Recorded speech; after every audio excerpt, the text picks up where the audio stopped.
किसी भी बिज़नेस को लेके जो सबसे बड़ी परेशानी है ना, वो मार्केटिंग है कि हम अपनी प्रोडक्ट को सेल कैसे करें, मार्केट में कैसे जाएं। 80% लोग भाग जाते हैं मार्केटिंग पे आके। किसी भी चीज़ का प्लांट लगाना, किसी भी चीज़ की प्रोडक्शन करना, ये इतनी मुश्किल नहीं है जितना मुश्किल है उस प्रोडक्ट को ले जाके कंपटीशन के दौर में मार्केट में बेच देना। ये बड़ा फ़न है। जब सोना यूरिया पाकिस्तान में आया था ना, तो खाद कोई नहीं लेता था सोना यूरिया। सेल अफसर जाके रात के वक्त जिस ज़िम्मेदार की फ़सल में पानी लगा होता था ना, ज़िम्मेदार से चोरी उसकी फ़सल में यूरिया डाल आते थे। यूरिया डालने से फ़सल बहुत अच्छी हो जाती है। 3-4 दिन के बाद जाके वो ज़िम्मेदार को पूछता था सेल अफसर, भाई तेरी ए फ़सल अच्छी है, ए कमज़ोर है, दी वजह की है? तो वो कहता था पता नहीं यार, पानी तो मैंने दोनों को एक ही दिन लगाया। तो वो बताते थे कि इस फसल में मैंने यूरिया डाला है आपसे चोरी, और इसमें नहीं डाला। इस तरीके से यूरिया की सेल शुरू हुई थी। बात समझ में? आज 1 करोड़ रुपया लेके जाए ना, तो यूरिया की एजेंसी नहीं मिलती हमें। यानी ये आसान काम नहीं है, ये मुश्किल काम है। लेकिन ये इतना मुश्किल नहीं कि इसको नामुमकिन बना दिया जाए। जब कोका कोला पाकिस्तान में आई थी, तो इसकी पहले साल में 25 बोतलें बिकी थी। आज कोका कोला की एजेंसी ले सकता है आम बंदा? नहीं ले सकता, मुश्किल है, लेकिन नामुमकिन नहीं है। ऐसे ही है। चेरी ब्लॉसम का नाम तो सुना होगा आपने? क्रीम नहीं, क्रीम नहीं, पॉलिश। जब चेरी ब्लॉसम मार्केट में आई तो कोई भी ख़रीदार नहीं था। तो जिस बंदे ने चेरी ब्लॉसम बनाई थी, उसने मुलाजम रखे जो दुकानों पे जाके पूछते थे, भाई चेरी ब्लॉसम है? वो कहते थे नहीं। तो कहते थे अगर तेरे पास चेरी ब्लॉसम नहीं है तो तेरे पास है क्या? तो रखा क्या? तू कैसा दुकानदार है, तेरे पास चेरी ब्लॉसम ही नहीं है। वो हर रोज़ एक दो बंदे आते दुकानदारों के पास, यही पूछते। अब दुकानदारों का माइंड बन गया, यार चेरी ब्लॉसम कोई अच्छी चीज़ है। कस्टमर आते हैं, पूछते हैं, और साथ में ये भी कहते हैं तू चेरी ब्लॉसम नहीं रखा, तेरा क्या की है? तो फिर जब चेरी ब्लॉसम की गाड़ी गुजरती थी ना उनकी दुकान के सामने से, आहिस्ता वो सारे दुकानदार उसे स्टॉक ले लेते थे। जब ले लेते थे तो फिर कोई गाहक नहीं आता था। गाहक तो उसके मुलाजिम थे। तो जाहिर है कोई भी दुकानदार अपनी दुकान के अंदर एक स्टॉक रख के नहीं बैठ सकता। उन्होंने उसको मजबूरन बेचा, जैसे भी बेचा।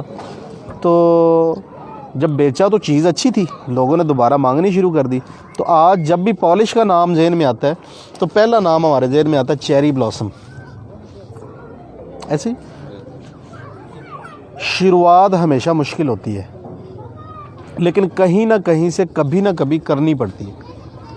नया बंदा जब भी प्रोडक्ट मार्केट में लेके जाता है ना, उसके जहन में बड़े ना सुहाने ख्वाब सजाए होते हैं उसने, वो टूट जाते हैं कि मैंने जनाब ये चीज़ बना ली, अब मैं इसको बेचूंगा, अब मैं लखपति हो जाऊंगा, फिर मैं करोड़पति, और फिर मैं अरबपति हो जाऊंगा। होते हैं, ये नहीं कि होते नहीं, लेकिन यार एक प्रोसेस का नाम है ना। अब मैं मिसाल के तौर पे मैंने ये कप बना लिया है, और मैं जाता हूँ दुकानदार के पास कि भाई मेरा कप रख लो। दुकानदार पूछेगा भाई तेरा नाम की है, तू कित्थों आया है? ना वो मुझे जानता है, ना वो मेरी प्रोडक्ट को जानता है। वो हमारे से प्रोडक्ट ले लेगा? नहीं लेगा ना। लेकिन अगले हफ्ते सेम डे हम फिर जाते हैं, अस्सलाम वालेकुम जी, मेरा नाम शाहिद है और ये मैं कप बेचता हूँ। तो उसको याद आ जाएगा, यार ये बंदा तो पिछले हफ्ते भी आया था। बात समझ नहीं मेरी? पहले वो हमें जानता ही नहीं था, उसके पास रोज़ाना बंदे आते हैं, वो भूल जाता है। जब आप सेम डे अगले हफ्ते उसके पास जाते हैं, तो अब आपने उसको याद करवा दिया कि मेरा नाम क्या है और मैं क्या काम करता हूँ। प्रोडक्ट उसने आपसे फिर भी नहीं लेनी, लेकिन आपने याद करवा दिया। जब आप तीसरे हफ्ते और सेम डे उसी के पास जाते हैं और जाके कहते हैं अस्सलाम वालेकुम, तो फिर आपको ये कप दिखाने की ज़रूरत नहीं। उसको पता है कि आपका नाम शाहिद हुसैन जोई है और आप कप बेचते हैं। मतलब इंट्रोड्यूस हो गया, आपने अपने आप को इस्टेब्लिश कर लिया है कि आपका नाम शाहिद है और आप कप बेचते हैं। अब आपको ये कहने की ज़रूरत नहीं है। तीसरे हफ्ते 20 से 25% दुकानदार कहते हैं अच्छा यार तो यार रख जा 6 कप, ये वेक गए तो मैं तेनों पैसे दे देंगा। मतलब आप दुकान में घुस गए हैं, आपने अपनी जगह बना ली है, आपने बार बार जाके लोगों के जहन में लोगों के दिल में या दुकान में जगह बना ली है। इसको कहते हैं again and again, again and again, बार बार जाएं, बार बार जाएं। जब आप चौथे हफ्ते जाएंगे तो जाके क्या कहेंगे? पैसे ही मांगेंगे ना जी। कप दे गया था जी आपको पिछले हफ्ते, वो जो बिक गए उनके पैसे दे दें, जितने बिक गए पैसे ले लिए और रख दिए। ये क्यों हुआ? क्यों आपने पहले पैसे ले लिए, पहली सेल उठा ली उस दुकानदार से? क्योंकि आप बार बार जा रहे थे उसके पास। मार्केटिंग का पहला रूल ही यही है, अगेन एंड अगेन जाएं, कभी भी मिस मत करें। हमारा सेलमैन गलती क्या करता है और कहाँ पे करता है पता है आपको? एक बंदे के पास वो जाता है, उससे बातचीत करता है, प्रोडक्ट उसको देने की कोशिश करता है, वो नहीं लेता तो नया बंदा दोबारा नहीं जाता। यार मैं पहले भी गया सी, ये तो साढ़े को चीज़ लेना ही नहीं, साढ़े कप खरीदता ही नहीं। वो ले या ना ले, आपने जाना ज़रूर है। अगर आप एक दिन में 20 दुकानें करते हैं तो अगले हफ्ते उसी दिन में 20 ही दुकानें करेंगे आप। ये नहीं कि 18 कर लें, 2 का रवैया अच्छा नहीं था तो आपने कहा नहीं यार इनके पास नहीं जाना। फिर होता क्या है, दुकानदार के पास आप ये चीज़ रख देते हैं। अब दुकान तो बहुत बड़ी है और दुकानदार 2 से 3 घंटों में थक जाता है। कितनी देर खड़ा रह सकता है दुकानदार या सेल्समैन? फिर वो एक जगह पे या खड़ा होता है या बैठता है।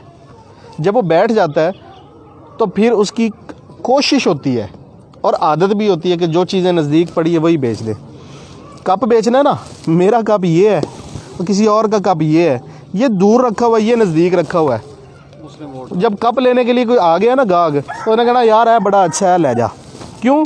ये तो ऐसे उठा के ऐसे देना ना है, ये उसको उठाने के लिए ना ऐसे होना पड़ता है। ये वो चीज़ ज़्यादा बिकती है जो उसके नज़दीक पड़ी है, उसकी दस्तरस में है, उसकी छतर छाया में पड़ी है, उसके बाजुओं के नीचे पड़ी हुई है। ये चीज़ ज़्यादा बिकेगी। इसको कहते हैं एक्सेसिबिलिटी, कि दुकानदार की एक्सेस में पड़ी हुई है कोई चीज़।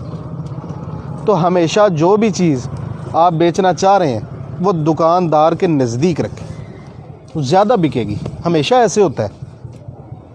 फिर क्या होता है, जब दुकानदार चीज़ें बेच रहा होता है, बैठा होता है, तो फिर कस्टमर आता है दुकान में। वालेकुम अस्सलाम। कस्टमर जब दुकान में आता है तो कस्टमर यहाँ देख रहा होता है। इसको कहते हैं आई कॉन्टैक्ट लेवल। वो ऊपर सर उठा के नहीं देखता कि ऊपर वाले रैक्स में क्या लगा हुआ है, वो नीचे भी नहीं देखता क्या लगा, वो साइडों पे भी नहीं देखता, वो यहाँ पे देखता है। तो आपने अपनी प्रोडक्ट को दुकानदार के हाथ के नीचे लेकिन कस्टमर के सामने रखना है। वालेकुम अस्सलाम, तशरीफ़ रखो। इसको कहते हैं विजिबिलिटी। जो चीज़ नज़र आती है वो बिकती है। कहते हैं ना जो दिखता है वो बिकता है। कप है, दुकानदार के हाथ के नीचे भी पड़ा है, खा वो पीछे पड़ा है, खा वो आगे पड़ा है, खा लेफ़्ट राइट पड़ा है, वो नज़र भी आ रहा हो उसको। अब जो देखने वाला ना उसके पास चॉइसेस है महदूद। जो चीज़ें नज़र आ रही, ये कप पड़ा है इसके साथ, फिर मेरा कप है, फिर मेरा कप है, फिर मेरा कप है, 4-5 कलर में, वो इन्हीं में से एक चीज़ उठाएगा ना। वो दूर जाके कॉर्नर में पड़ी हुई चीज़ को ना देखेगा ना उठाएगा। ठीक है, एक्सेसिबल भी रखना है और विजिबल भी रखना है।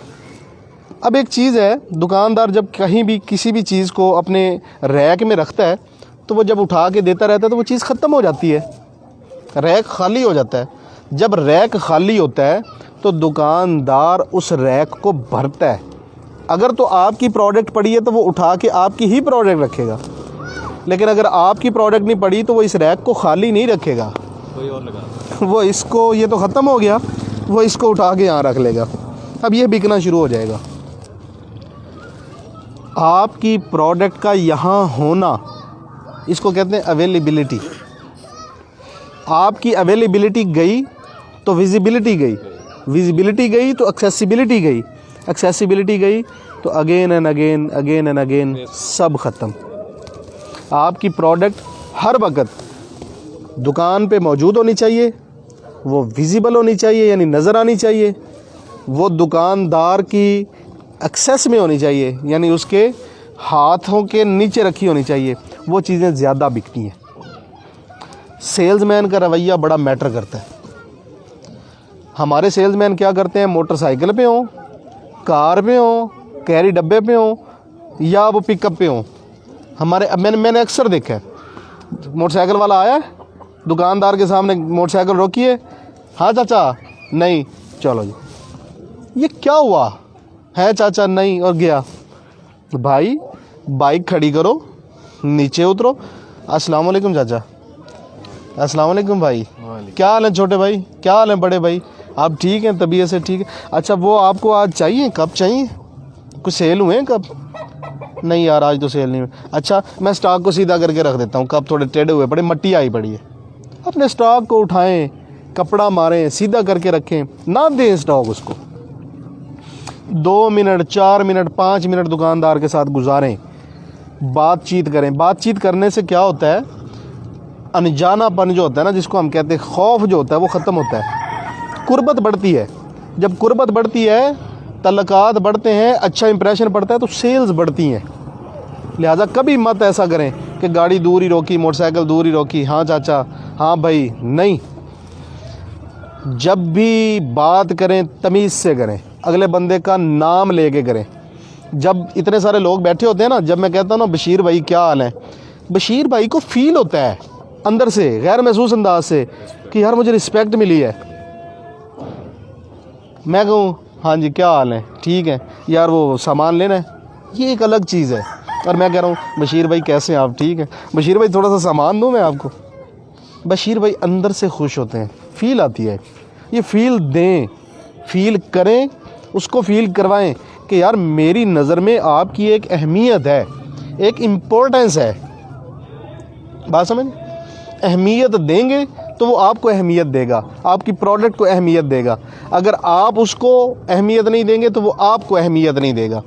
लिहाजा इन चीज़ों का आपने ख़ास ख्याल रखना है बेटे। दुकानदार हमेशा किसी ना किसी परेशानी का शिकार होता है, उसको कोई ना कोई प्रॉब्लम होता है। आप जब उसके पास बैठते हैं तो बोलें कम, सुने ज़्यादा। अच्छा सेल्समैन हमेशा अच्छा सामे होता है। पहले ज़माने में हम कहते थे कि जो ज़्यादा बोलता है वो ज़्यादा अच्छा सेल्समैन है, ये गलत थ्योरी है। जो अच्छा सामे है वही अच्छा सेल्समैन है। ये भाई हैं, ये कप बेचता है कोई और बंदा, ये वाला, और ये कप बेचता हूँ मैं। अब इस कप को लेके इस भाई को क्या प्रॉब्लम्स हो सकते हैं, ये मैं उसी वक्त समझ सकता हूँ जब मैं इनसे बातें करूँगा, इनकी बातें सुनूँगा, ज़्यादा सुनूँगा, कम बोलूँगा। मिसाल के तौर पे जो बंदा इसको ये कप प्रोवाइड कर रहा है, वो हमेशा पैसों का तकाजा करता रहता है, यार पैसे दे दो, पैसे दे दो, पैसे दे दो। ये इस दुकानदार का प्रॉब्लम हो सकता है। आप जब समझेंगे कि इसका क्या प्रॉब्लम है तो आप इसको आउट कर सकते हैं। कैसे? आप कहें चाचा जी ए कप ले लो, सुकून नाल जदों होण पैसे दे देना। बात समझ रहे हैं आप मेरी? पैसों का तकाजा आपने भी करना है, ये नहीं कि आपने नहीं करना, लेकिन आप उसकी साइकी को समझें कि वो इरिटेट किस चीज़ से हो रहा है। एक बंदा कप बेच रहा है और कंप्लेन आ रही है कि यार हथी टूट जाती है कप की ना जल्दी, कस्टमर्स आके बता रहे हैं। आपने उसको ये नहीं कहना कि भाई इसको हटा दो। आप उसकी बातों से जब अंदाज़ा लगा चुके हैं कि हथी का प्रॉब्लम है, आप बार बार कहेंगे चाचा जी ऐसी हथी बड़ी मजबूत है। आप ये नहीं कहेंगे कि इसकी हथी कमज़ोर है, मैंने ये समझ लिया, अरे इसकी हथी नहीं टूटेगी, ये मेरी गारंटी है। पैसे तो जो लेने देने हैं ना है ही, लेकिन ये जनाब इसकी हथी की कंप्लेन नहीं आई आज तक। गैर महसूस अंदाज में उसके दिमाग में ये चीज़ बिठानी है कि जो आपका प्रॉब्लम है मेरे पास उसका सलूशन है। आप चीज़ नहीं बेचेंगे, आप अपनी प्रोडक्ट के ज़रिए उस बंदे के प्रॉब्लम का सलूशन बेचेंगे। सलूशन बिका तो ये साहब आउट हैं और ये इन है। प्रॉब्लम कई हो सकते हैं, मैं एक एग्जांपल दे रहा हूँ एक चीज़ को लेके। आप जो भी चीज़ बेचते हैं या बेचना चाह रहे हैं, समझें प्रॉब्लम क्या है। रेट का प्रॉब्लम हो सकता है, बंदे के बिहेवियर का प्रॉब्लम हो सकता है, अवेलेबिलिटी का प्रॉब्लम हो सकता है, या जो है ना मार्केट में से कुछ और भी कंप्लेंट्स आ रही हैं, ABCD। समझें, तसल्ली से बातचीत करें, आप सबसे अच्छे सेल्समैन बन सकते हैं। ज़रूरी नहीं है कि आप अनाड़ी हैं तो आप सेल नहीं कर सकते। मेरी ये 5 या 6 बातें याद रख लें, मेहनत शुरू कर दें। 1 महीने में नई प्रोडक्ट लेके नए बंदे हो के आप मार्केट से पैसा उठाना शुरू कर देंगे। और कभी भी ये नहीं होता कि आप पूरी मार्केट को कैप्चर कर लें। हिस्सा बकदरे जुस्सा होता है। जितनी आपकी इन्वेस्टमेंट है उस हिसाब से मार्केट से शेयर उठा लेंगे। पूरी मार्केट नहीं उठा सकते आप, ये कभी नहीं होता। एक बड़ी सी परात के अंदर आप खाना रख दें, एक तरफ चूहे को बिठा दें और एक तरफ हाथी को बिठा दें, खाएं, कौन ज़्यादा खाएगा? हाथी ज़्यादा खाएगा, उसका जुस्सा ज़्यादा है, उसकी इन्वेस्टमेंट ज़्यादा है, उसने मार्केट में पैसा ज़्यादा डाला है, उसने रिसर्च और डेवलपमेंट ज़्यादा की है। चूहा कम खाएगा, जुस्से के मुताबिक खाएगा। हम अपना शेयर उठा सकते हैं।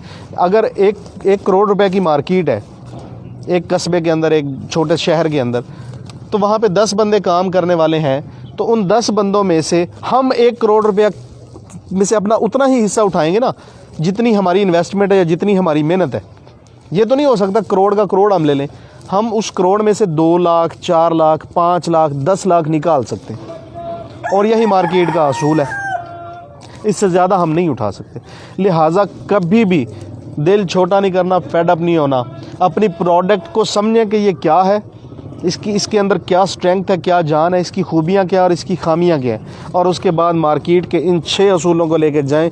इंशाल्लाह 1 महीने के अंदर आप प्रोग्रेस देखेंगे, आप मार्केट से पैसा उठा रहे होंगे। मार्केटिंग पे कोई सवाल करना हो तो मैं हाज़िर। अस्सलाम वालेकुम जी। सर एक सवाल है,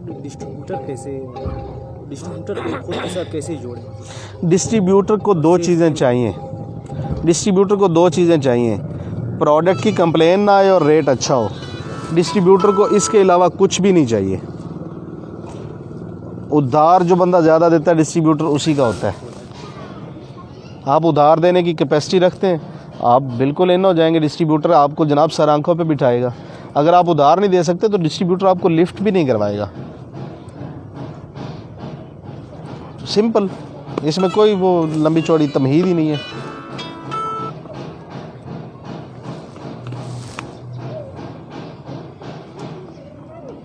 पहचान किवें की जा सकती डिस्ट्रीब्यूटर की कि ਅਸੀਂ ਉਹਨੂੰ ਉਧਾਰ ਦੇ ਰਹੇ ਹਾਂ ਤੇ ਮਾਲ ਸਾਨੂੰ ਮਸਲਨ ऐसे डिस्ट्रीब्यूटर कदे भी पैसे नहीं रखता किसी दे। डिस्ट्रीब्यूटर ਜਿਹੜਾ ਟਾਈਮ ਦਿੰਦਾ ਉਸ ਤੋਂ 2-4 ਦਿਨ 5 ਦਿਨ ਉੱਤੇ ਥੱਲੇ ਤੇ ਕਰ ਸਕਦਾ, ਲੇਕਿਨ ਇਹ ਨਹੀਂ ਹੋ ਸਕਦਾ ਕਿ ਡਿਸਟ੍ਰੀਬਿਊਟਰ ਤੁਹਾਨੂੰ ਪੈਸਾ ਨਾ ਦੇਵੇ। ਉਹਦੇ ਕੋਲ ਜਿਸ ਟਾਈਮ ਸੇਲਮੈਨਾਂ ਦਾ ਰਸ਼ ਲੱਗਿਆ ਹੁੰਦਾ, ਜਿਸ ਟਾਈਮ ਮਾਲ ਲੈਣ ਵਾਲਿਆਂ ਦਾ ਰਸ਼ ਲੱਗਿਆ ਹੁੰਦਾ, ਉਸ ਟਾਈਮ ਜਾ ਕੇ ਉੱਚੀ ਆਵਾਜ਼ ਨਾਲ ਇੱਕ ਵਾਰੀ ਕਹਿ ਤਾਂ ਦਿਓ, ਉਹ ਭਾਈ ਤੂੰ ਮੇਰੇ ਪੈਸੇ ਕਿਉਂ ਨਹੀਂ ਦਿੰਦਾ? ਡਿਸਟ੍ਰੀਬਿਊਟਰ ਕਹੇਗਾ ਉਹ ਮੇਰੀ ਗੱਲ ਸੁਣ, ਚੁੱਪ ਕਰ, ਇੱਥੇ ਬਹਿ ਚਾਹ ਪੀ।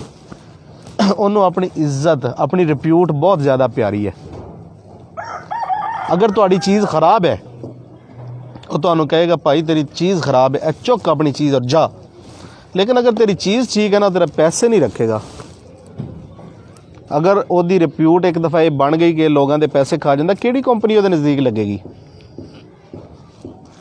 ये नहीं हो सकता।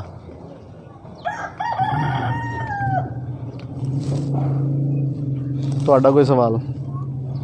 चुप कर गए हो, मेहरबानी। एक इंट्रो दे दें जी। Thank you so much sir. जी सर, थैंक यू जी। सवाल जवाब मेरा ख्याल कंप्लीट हो गए हैं। मार्केटिंग का टॉपिक क्लोज़ करते हैं, बाकी चीज़ें स्टार्ट करते हैं।